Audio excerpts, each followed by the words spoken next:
Bro, Superboy here, man. What's up? Dude, I'm a fan of cyberpunk. I got these X-ray goggles and all, so I'm gonna read something tonight. Got downtime. The actual Superman's got all the stuff handled like he always does.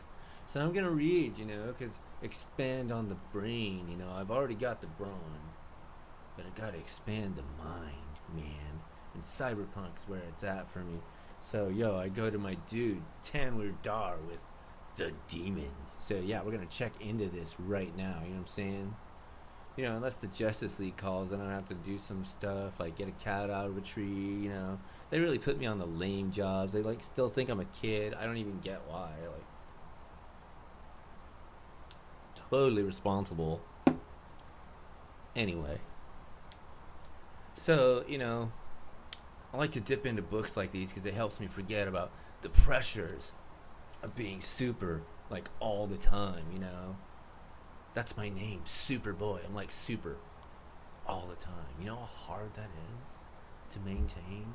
Especially when there's a Superman. Dude, give me a break. Anyway, Tanweer Dar, the demon.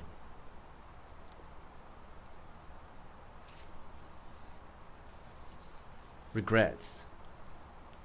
Michael Donovan knelt down and picked up the gun from the dark gray asphalt. He turned the purple weapon over in his hands. An uncomfortable feeling washed over him as Violet's features flashed in front of his eyes. Her pleased to die, the sound of her neck breaking, it brought back other, even deeper memories and feelings.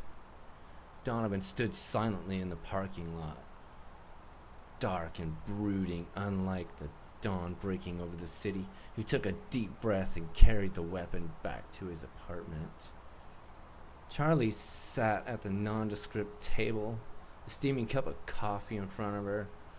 She had only been waiting a few minutes, but every second felt like an eternity. She sipped at the coffee, hoping it would steady her nerves a little. "Miss Floyd?"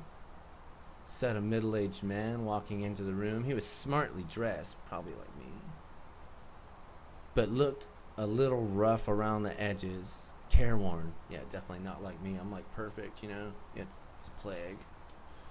"Charlie, please," replied the young journalist, replacing the coffee on the table. The detective sat across the table from Charlie. "Pleasure to meet you, Charlie. You can call me Rick." He held a tablet in his hands, which he had laid on the table carefully. "Nice to meet you too, Rick," said Charlie. "Are you going to tell me what this is all about?" she asked. Smiling nervously, the detective returned the half-hearted smile. "Yes. The machines have left that wonderful task to me." See, when you get to talking about machines, you get my blood boiling. You know what I'm saying? Yeah.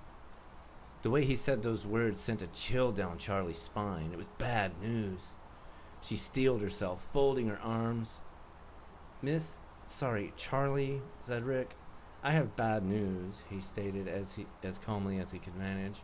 Charlie closed her eyes for a moment and then opened them. She nodded, a gesture for the detective to proceed. "Last night, police units discovered Daniel Shimkowski's body at his apartment. I believe he was a friend of yours." Hearing Danny's name was like being hit by a bullet train.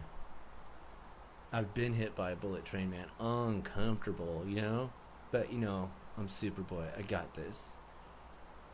Charlie reeled from the impact, her breath driven from her body as if she had been physically winded.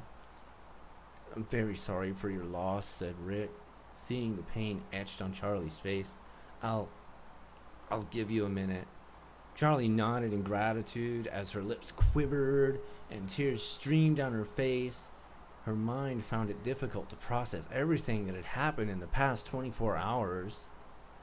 She wanted to believe it was all just a terrible dream, a horrible nightmare, but she knew it wasn't. It wouldn't help to fool herself. She could barely speak. What happened to him? She asked through her tears, looking up at the detective. Are you sure you don't want a little more time? Rick asked kindly. I could leave you alone for a... No,